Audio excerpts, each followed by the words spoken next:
What we are going to encounter is we have this program. Okay, we have this program written over here, and we have to guess what will be the output of this.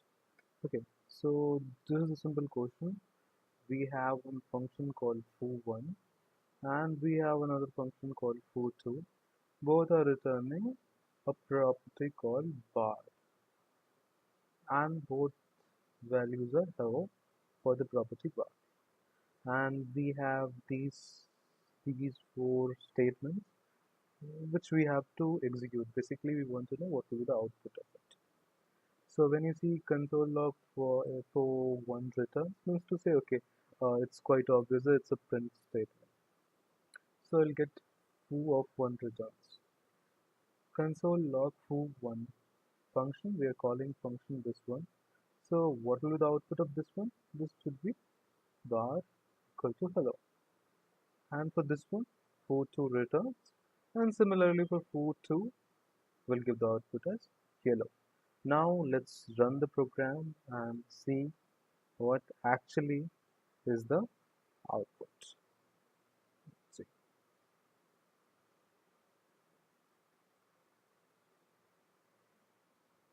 as you can see, the output is not as per our expectation.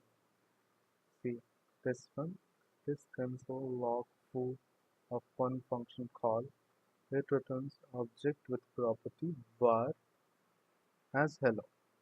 But you can see this one, console log foo of 2. What we expected? We expected the same result as foo1, that will return an object with property bar as hello. But it did not.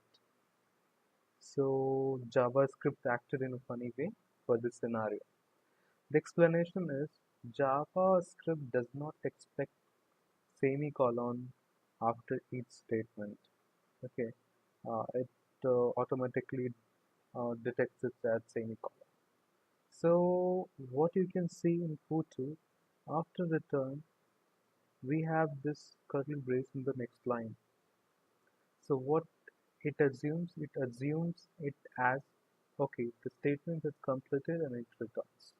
But it does not give any error because after executing this statement also, whatever statement is there is a valid JavaScript execution scenario, right? So it won't give any error. This is the explanation for this one. Now we'll see another tricky question of JavaScript. Okay, so the next question is, what will be the output of these two statements? Looking directly and getting the simple mathematics in the mind, you can say this will be 0.3 as the output, and for this one you will say true, means to say this is equal to this one, so it will be true, right? Here's a catch. We'll run this program and see the output. Sorry.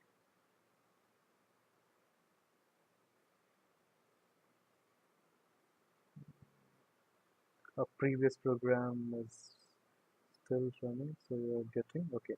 Now you can see the output.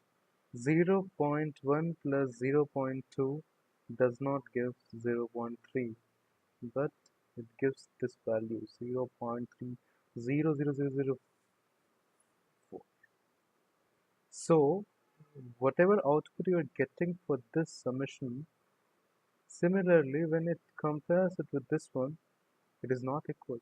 That's why you get it as false. That's quite surprising, but this is the way JavaScript works.